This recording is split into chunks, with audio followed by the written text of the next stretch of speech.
Now I want to take as our text tonight a passage in the 12th chapter of Hebrews. These words, "And this word yet once more signifieth the removing of all those things that are shaken, as of things that are made, but those things which cannot be shaken may remain.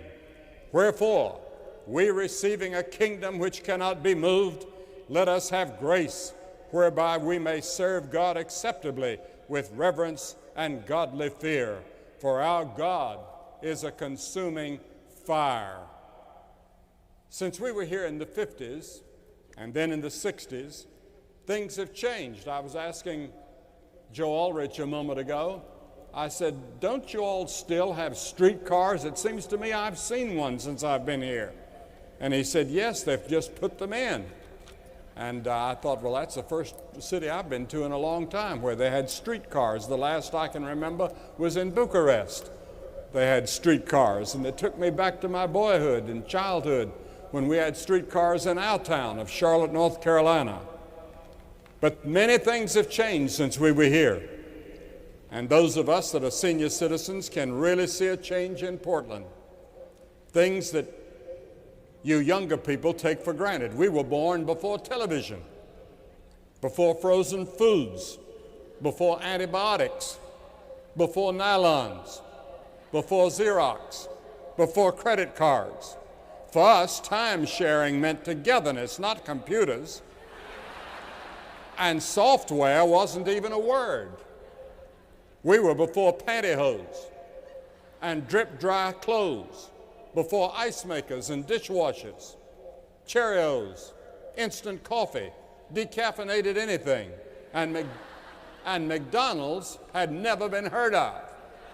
And I don't know how we lived.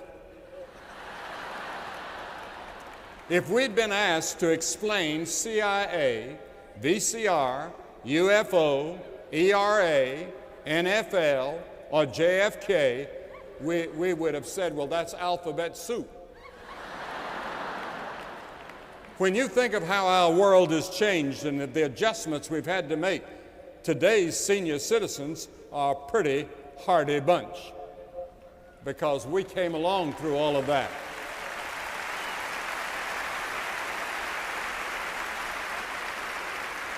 There have been great political changes. Hungary. We were in the People's Stadium in Hungary about 3 or 4 years ago, and it had the largest crowd in its history to hear the gospel. 115,000 people in one service. South Africa would have never thought of having an integrated service in those days. We went to South Africa. We did not go until they guaranteed we could have integration. And we went there.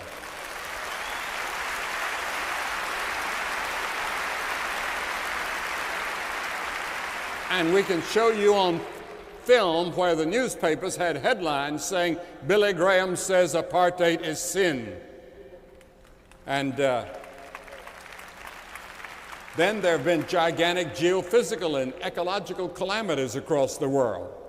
I read last Sunday's Earth Week column in the Argonian, a diary of some of the things that happened on the planet last week. It talked of tropical storms last week, like the worst hurricane to slam into Hawaii in this century. It continued to report on the damage from Hurricane Andrew in Florida. Norman Mitski's house, who is on our team, looked like some giant hand had come down and just lifted the whole thing up and lifted everything out. We went to Homestead in southern Florida, and my son, who's here tonight, Franklin Graham, has an organization called Samaritan's Purse, and they had already gotten 10 trailers in place down there by the time we got there to see it. And what a devastation that was. You cannot imagine what happened in southern Florida. You can't see it on television. Stefan Nelson, my grandson, spent his full time down there working, handing out water and bread and things, and he saw on top of one roof this sentence that somebody had written: "Okay, God, you got our attention. Now what?" And the newspaper went on to mention Typhoon Sybil, the tropical storms Payne and Roseland. Monsoon floods washed away entire villages in North India and Pakistan, killing thousands of people. There were earthquakes in Zaire and Nicaragua, and minor shakes in many other parts of the world. These are just the things that came out of one newspaper. This is all in addition to environmental changes such as the sudden drop in levels of protective ozone over the Antarctic, mentioned in the column, that might signal major damage. I could go on. And that was just in your newspaper last week. We're living in a changing and increasingly dangerous world. That's the point I'm trying to make. It's not getting better. Do you have a purpose in your life, and does life have meaning to you? Or is your life cracking up and going all to pieces? The big question today is, what is meaning? 50 years ago, when I started preaching, the philosophical question was, what is truth? Today's question is, what is the point? The Bible says the heart is deceitful above all things and desperately wicked. Who can know it? Your heart, my heart, is deceitful and desperately wicked. Who can know it? Who would believe that after a storm hit Miami and southern Florida like Andrew, that there'd be looters taking advantage of it? I read an article in the Charlotte Observer last week that domestic violence cases are soaring after the hurricane in southern Florida. We don't know our hearts. We don't know what would happen until it actually happens. Andrew Morris, the great philosopher in France, wrote, "The universe is indifferent. Who created it? Why are we here on this puny mud heap spinning in infinite space?" He said, "I have not the slightest idea." And there are many people that take that attitude. Albert Camus, who was the great philosopher that everybody quoted a few years ago, said, "Man cannot live without meaning." Are you trying to live without meaning in your life? Now, here are some of the things that the philosophers were saying that people think about when they're alone. When you're alone, here's what many people that are here tonight think about. First, you think about, well, I have to suffer, maybe now or soon. I must struggle to make ends meet. I must struggle in my marriage. I must struggle with my girlfriend, my boyfriend, because it seems that things are going wrong. I must struggle to make grades in school. I'm at the mercy of chance. I feel guilty all the time, and I don't know what I'm guilty of.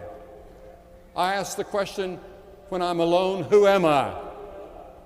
I know that I must die, and I'm afraid to die.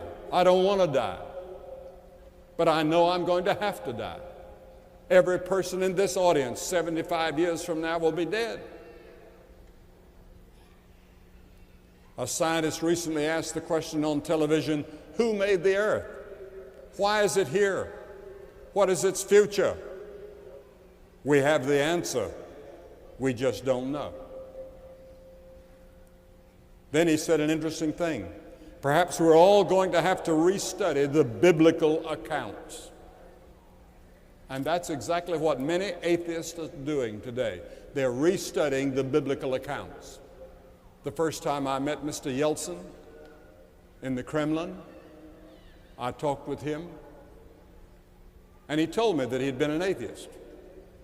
But he said, I'm no longer an atheist. He said, I've come to believe that there's something beyond this life and something bigger than we are. And he said, I've started going back to church. And he said, my grandchildren are wearing crosses around their necks, and I'm glad. Now, that was a couple years ago, before the coup.